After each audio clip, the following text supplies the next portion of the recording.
Good morning everyone.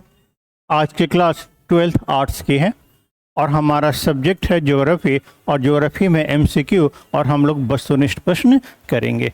ऐसे 25 test का आयोजन किया जाएगा। पहला क्वेश्चन है, कोची बंदरगाह कहाँ पे स्थित है? कोची पोर्ट लोकेटेड, यानी कोची पोर्ट कहाँ पे है? तो कहाँ पे है? विकल्प है गुजरात है, पश्चिम बंगाल है, केरल है कि तमिलनाडु में है। तो सही जवाब क्या है? केरल में। कोची पोर्ट क्या है? केरल में स्थित है। कोची पोर्ट को क्वीन ऑफ द अरेबियन सी के नाम से भी जानते हैं। ये भी अपने आप में एक नया सवाल बन जाएगा। कोची पोर्ट प्राकृतिक बंदरगाह है।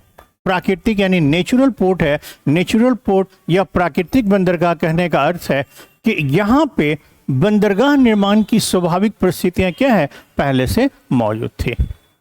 जो कोची पोर्ट है वो केरल के एर्नाकुलम जिले में स्थित है। साथ ही भारतीय नौसेना का दक्षिणी कमांड का हेडक्वार्टर भी क्या है? कोची पोर्ट पर है। Southern naval command of the Indian navy कहाँ पे है? कोची पोर्ट में है। ये जो हमारा नक्शा है, इस नक्शे में ये हमारा केरल है और यहाँ पे क्या है? कोची पोर्ट है। और कोची पोर्ट यहाँ पे देखिएगा गुजरात में कांडला है और उड़ीसा में पारादीप बंदरगाह है। उड़ीसा में क्या है? पारादीप बंदरगाह है। थोड़ा सा आप बंदरगाहों की स्थिति भी याद रखिएगा, कौन पश्चिमी तट पे है और कौन पूर्वी तट पे है। कौन से पोर्ट वेस्टर्न कोस्ट पे है और कौन सा ईस्टर्न कोस्ट पे। दूसरा सवाल है, 2011 की जनगणना के अनुसार भारत की जनसंख्या कितनी है? आज के अनुसार नहीं, 2011 में जो जनगणना रिपोर्ट आई थी, जो सेंसस रिपोर्ट आया था, उसके अनुसार भारत की जनसंख्या कितनी थी? तो भारत की जनसंख्या कितनी थी? इसका सही जवाब है 121 करोड़। क्या जवाब है? 121 करोड़ इसका सही जवाब है। इस 180 करोड़ में पुरुषों की संख्या कितनी थी? लगभग 62.3 करोड़ और महिलाओं की स्थिति कितनी थी? 58.7 करोड़। 2001 से 2011 के बीच जनसंख्या वृद्धि दर कितनी रही? तो जनसंख्या वृद्धि दर कितनी रही? 17.7% रही। ये भी अपने आप में क्या है? महत्वपूर्ण सवाल है या फैक्ट है। सबसे अधिक जनसंख्या वाला राज्य कौन सा है? तो सबसे अधिक जनसंख्या वाला राज्य कौन सा है? यूपी। क्या है? यूपी। यदि राज्य और केंद्रशासित प्रदेश दोनों को मिला दिया जाए तो सबसे कम जनसंख्या कहाँ पे है? तो कहाँ पे है? लक्षद्वीप में। क्या है? लोएस्ट पॉपुलेशन या सबसे कम जनसंख्या पाई जाती है।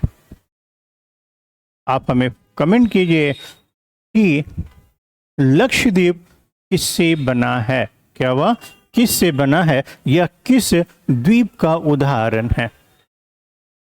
2024 की रिपोर्ट के अनुसार देखेंगे तो 2023 तक भारत की जनसंख्या 1.4 अरब तक पहुंच गई है। इसके साथ ही भारत जनसंख्या की दृष्टि से पहले स्थान पे आ गया है और हमने चीन को पीछे छोड़ दिया है। और दूसरा स्थान किसका है? चीन का है। और तीसरा स्थान किसका है? यूएसए का है। और चौथा स्थान किसका है? तो इंडोनेशिया का है। किसका है? इंडोनेशिया का है। इंडोनेशिया का है। और पांचवा स्थान किसका होगा? पाकिस्तान का होगा। तो दुनिया में सबसे अधिक आबादी वाला देश कौन सा है? तो भारत है। पहले चाइना था, अब भारत हो गया है। अब दूसरा स्थान किसका है? चाइना का है। तीसरा स्थान यूएसए का है। चौथा स्थान इंडोनेशिया का है और पांचवा स्थान किसका है? पाकिस्तान का है। तो दुनिया के टॉप 3 जनसंख्या वाले देशों का क्रम भी क्या करेंगे? आप याद रखेंगे। ध्यान रहे कि भारत दुनिया में सबसे अधिक आबादी वाला देश बन गया है। 2011 में भारत की नगरीय जनसंख्या कितनी थी, यानी अर्बन पॉपुलेशन कितना था? 2011 की सेंसस रिपोर्ट के अनुसार या 2011 की जनगणना रिपोर्ट के अनुसार जो अर्बन पॉपुलेशन यानी जो नगरीय जनसंख्या है, तो नगरीय जनसंख्या कितनी थी? 31.16%। नहीं, क्या हुआ? 31.16% क्या है? नगरीय जनसंख्या थी।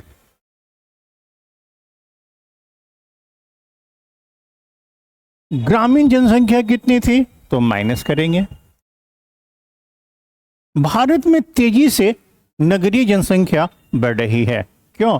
बेहतर शिक्षा के कारण, रोजगार के अवसर के कारण और बेहतर जीवन की सुविधाओं के कारण लोग गांव को छोड़ के क्या हुआ? शहर की तरफ पलायन कर रहे हैं। 2021 की रिपोर्ट के अनुसार क्या हुआ? 2021 की रिपोर्ट के अनुसार भारत की कुल अर्बन पॉपुलेशन या शहरी जनसंख्या कितनी हो गई है? तो कितनी हो गई है?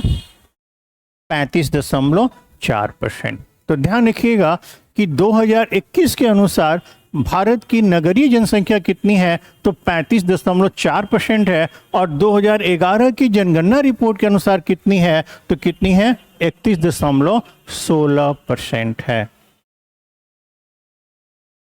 अगला सवाल है, जिब्राल्टर का संबंध किससे है?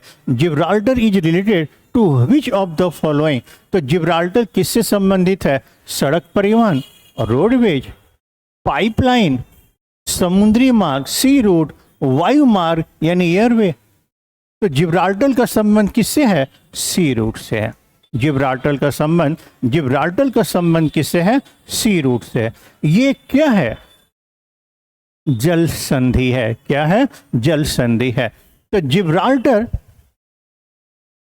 जल संधि है। जल संधि किसे कहते हैं? स्टेट किसे कहते हैं? जो दो सागरों को जोड़ता है और दो महादेशों को अलग करता है। तो जो जिब्राल्टर स्टेट है या जो जिब्राल्टर जल डमरू मध्य है, वो भूमध्य सागर और अटलांटिक महासागर को जोड़ता है। वो किसको जोड़ता है? मेडिटेरियन सी और अटलांटिक ओशन को क्या हुआ? जोड़ता है। यह मतलब जिब्राल्टर यूरोप और अफ्रीका को अलग करता है। मैंने पहले ही कहा कि जो स्टेट होते हैं, जल डमरू मध्य होते हैं, वो महादेशों को अलग करते हैं और सागरों को क्या करते हैं? जोड़ते हैं। तो जिब्राल्टर जल संधि किनको अलग करता है? तो यूरोप और अफ्रीका को अलग करता है। यूरोप में स्पेन और अफ्रीका में मोरक्को। ये आप जो वर्ल्ड का नक्शा आप देख रहे हैं, पूरी दुनिया का जो मैप देख रहे हैं, तो ये आपका यूरोप है, ये आपका अफ्रीका है, ये बीच वाला इलाका है, ये बीच में है। ये क्या है? इधर बीच में। ये देखिए, ये यूरोप है और ये क्या है? स्पेन है। क्या है? स्पेन है। ये अफ्रीका है और यहाँ पे क्या है? मोरक्को है। क्या है? मोरक्को है। और ये क्या है? जिब्राल्टर स्टेट है। क्या है? जिब्राल्टर स्टेट है। मैट्रिक तक की किताबों में दिया हुआ है ये सब। और यह दुनिया के व्यस्तम सी रूट में से क्या है? एक है। तो जिब्राल्टर क्या है? सी रूट है, जो किन दो सागरों को जोड़ता है? तो भूमध्य सागर और अटलांटिक महासागर को क्या करता है? जोड़ता है। और किन को अलग करता है? तो यूरोप और अफ्रीका को अलग करता है। किसको अलग करता है? यूरोप और अफ्रीका को अलग करता है। 2011 में महिला साक्षरता सबसे कम किस राज्य में थी? 2011 में महिला साक्षरता सबसे कम किस राज्य में थी? तो किस राज्य में थी? सीधा सा जवाब है बिहार। क्या जवाब है? बिहार में 2011 की जनगणना के अनुसार बिहार में सबसे कम महिला साक्षरता थी। क्या थी? महिला साक्षरता या फीमेल लिटरेसी थी। लोएस्ट फीमेल लिटरेसी, न्यूनतम या सबसे कम महिला साक्षरता किस राज्य में थी? 2011 की जनगणना रिपोर्ट के अनुसार तो किस में थी? बिहार में थी। 2011 की जनगणना के अनुसार भारत में कुल महिलाओं में साक्षरता दर कितनी थी? तो 65.4% थी। सबसे अधिक साक्षरता किस राज्य में थी? सबसे अधिक फीमेल लिटरेसी, सबसे अधिक महिला साक्षरता किस राज्य में था? तो किस में था? केरला में। किस में था? केरला में। और सबसे कम महिला साक्षरता किस में था? बिहार में। ये स्थिति नए आंकड़ों में भी होगी। अगला सवाल है रोबस्टा किससे संबंधित है? अगला सवाल है रोबस्टा किससे संबंधित है? तो रोबस्टा का संबंध किससे है? कॉफी से। क्या हुआ? रोबस्टा का संबंध किससे है? कॉफी से। एक रोबस्टा है और एक क्या है? अरेबिका है। चाय और कॉफी में अंतर होता है। चाय में हम पत्तियों का इस्तेमाल करते हैं और कॉफी में बीजों का इस्तेमाल करते हैं। ये कॉफी का पेड़ है, इसमें से बीज निकलता है, उसको सुखा देते हैं, सुखाने के बाद उसको भून देते हैं, भूनने के बाद उसको पीस देते हैं और फिर उस बीज का इस्तेमाल क्या हुआ? कॉफी बनाने में किया जाता है। तो ध्यान रखिएगा, चाय में पत्तियों का इस्तेमाल होता है और कॉफी में बीज का इस्तेमाल करते हैं। तो जो रोबस्टा कॉफी है भारत की एक प्रमुख कॉफी की क्या है? किस्म है। भारत में सर्वाधिक कॉफी का उत्पादन कौन सा राज्य करता है? तो कौन सा राज्य करता है? कर्नाटका। कौन सा? कर्नाटका। कॉफी का एक और किस्म है जिसका नाम क्या है? रोबस्टा। क्या नाम है? रोबस्टा। कॉफी पीने से ताजगी आ जाती है। क्यों? क्योंकि कॉफी में कैफीन की मात्रा अधिक होती है जो थोड़ा सा नशा देती है, रिलैक्स देती है। क्या करती है? व्यक्ति को रिलैक्स करती है। तो रोबस्टा का संबंध किससे है? कॉफी से। रोबस्टा का संबंध किससे है? कॉफी से है। कॉफी से है। अगला सवाल है नरमा किससे संबंधित है? नरमा is related to which of the following. तो नरमा किससे रिलेटेड है? नरमा का संबंध किससे है? तो कपास से है, चाय से है, गेहूं से है, कि इनमें से कोई नहीं? तो किससे है? कपास से है। नरमा का संबंध किससे है? तो नरमा का संबंध किससे है? कपास से है। नरमा का संबंध किससे है? कपास से है। नरमा कपास की एक किस्म है। नरमा एक कपास की किस्म है जो मुख्यतः पंजाब, हरियाणा और राजस्थान में उगाई जाती है।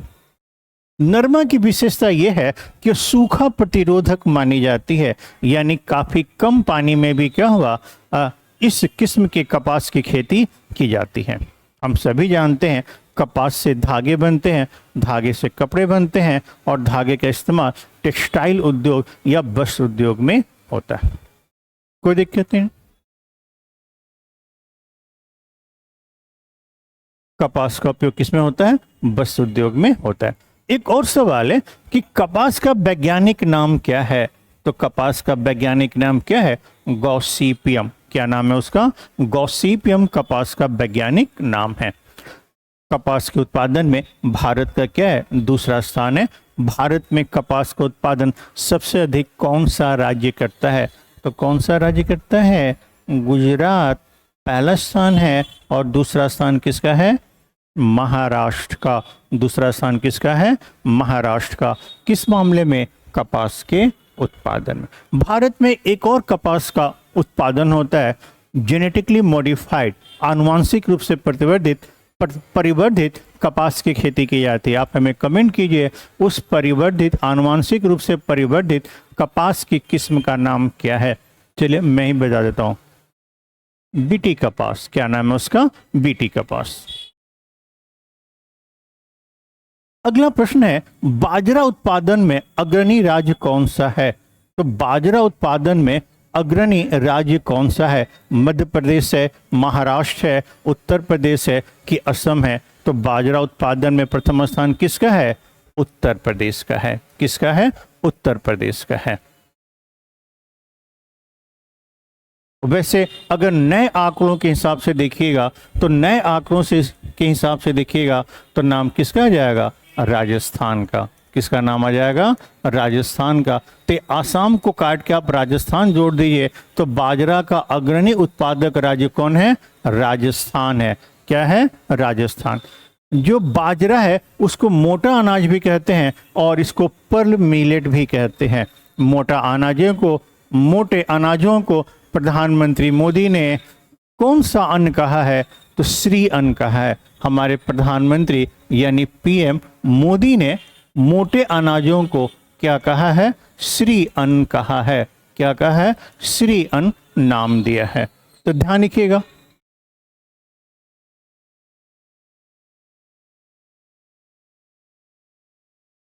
बाजरे की विशेषता है वह शुष्क और अर्धशुष्क क्षेत्रों की क्या है, फसल है। जहां बारिश ठीक ठाक होती है वहां गेहूं पैदावार करेंगे, जहां बारिश कम होती है वहां बाजरे और मोटे अनाजों की क्या करेंगे, खेती करेंगे। पोषण की दृष्टि से यह अनाज काफी महत्वपूर्ण है और बाजरा उत्पादन में विश्व में भारत का क्या है, पहला स्थान है, विश्व में पहला स्थान। अगला प्रश्न है, डिगबोई किसके लिए प्रसिद्ध है? डिगबोई किसके लिए प्रसिद्ध है? Digboi is famous for which of the following? Iron यानी लोहा, पेट्रोलियम, तांबा यानी कॉपर, चांदी यानी सिल्वर। तो सही जवाब क्या है, पेट्रोलियम। क्या जवाब है, पेट्रोलियम। तो डिगबोई का संबंध किससे है, पेट्रोलियम से है। डिगबोई कहाँ पे है, असम में है और यह भारत का सबसे पुराना ऑयल फील्ड है यानी तेल क्षेत्र है। ये हमारा भारत का नक्शा है और ये वाला क्या है, हमारा पूर्वोत्तर है और ये ग्रीन वाला क्या है, असम है। ये डिगबोई रिफाइनरी है, क्या है, डिगबोई रिफाइनरी। डिगबोई को ऑयल टाउन ऑफ इंडिया के नाम से, वाइल्ड टाउन ऑफ इंडिया के नाम से भी क्या हुआ, जाना जाता है। और डिगबोई रिफाइनरी एशिया की सबसे पुरानी रिफाइनरी है, एशिया की सबसे पुरानी रिफाइनरी है। अभ्रक उत्पादन में अग्रणी राज्य कौन सा है? माइका। माइका का सबसे लार्जेस्ट प्रोड्यूसर कौन सा है? तो लार्जेस्ट प्रोड्यूसर कौन सा है, झारखंड। तो अभ्रक का या माइका का सबसे अधिक उत्पादन कौन सा राज्य करता है? तो कौन सा राज्य करता है, झारखंड करता है। क्या हुआ, झारखंड करता है। माइका क्या है? तो माइका विद्युत का कुचालक है। क्या है, विद्युत का कुचालक है। तो इसका उपयोग कहाँ होगा, विद्युत और इलेक्ट्रॉनिक उद्योगों में माइका का इस्तेमाल किया जाता है। इसका उपयोग इंसुलेशन में भी किया जाता है। ये इंसुलेशन है, इसमें बिजली का तार लपेट के क्या हुआ, पोल से लटका दिया जाता है। झारखंड के गिरिडीह और कोडरमा जिले माइका के अभ्रक के प्रमुख उत्पादक राज्य क्षेत्र हैं और भारत दुनिया को अभ्रक का निर्यात भी करता है और अभ्रक का प्रमुख निर्यात उत्पादक देश भी है। कौन, भारत। किस मामले में, माइका के मामले में। एक और क्वेश्चन है, रावत भाटा is located in which state? Rawat भाटा किस राज्य में स्थित है? तो किस राज्य में स्थित है, राजस्थान में, उत्तर प्रदेश में, गुजरात में कि गोवा में? तो सही जवाब क्या है, राजस्थान में। क्या है, राजस्थान में रावत भाटा क्या है, स्थित है। यह राजस्थान के चित्तौड़ जिले में स्थित है, राजस्थान के चित्तौड़ जिले में स्थित है। यहाँ परमाणु ऊर्जा संयंत्र है यानी न्यूक्लियर पावर प्लांट है, न्यूक्लियर पावर प्लांट है, जहां यूरेनियम 235 का इस्तेमाल करके नाभिकीय विखंडन का सिद्धांत के आधार पर क्या हुआ, बिजली पैदा की जाती है। रावत भाटा में ही चंबल नदी पे महाराणा प्रताप सागर बांध स्थित है। तो ये भी अपने आप में सवाल है, महाराणा प्रताप बांध कहाँ स्थित है? तो चंबल नदी पे। उम्मीद है ज्योग्राफी से संबंधित ये 11 प्रश्न आपको पसंद आए होंगे। आप हमारे चैनल को सब्सक्राइब कीजिए, दोस्तों को बताइए जो इस बार एग्जाम दे रहे हैं 11th क्लास का, 12th क्लास का, माफ कीजिएगा 12th क्लास का। Thank you.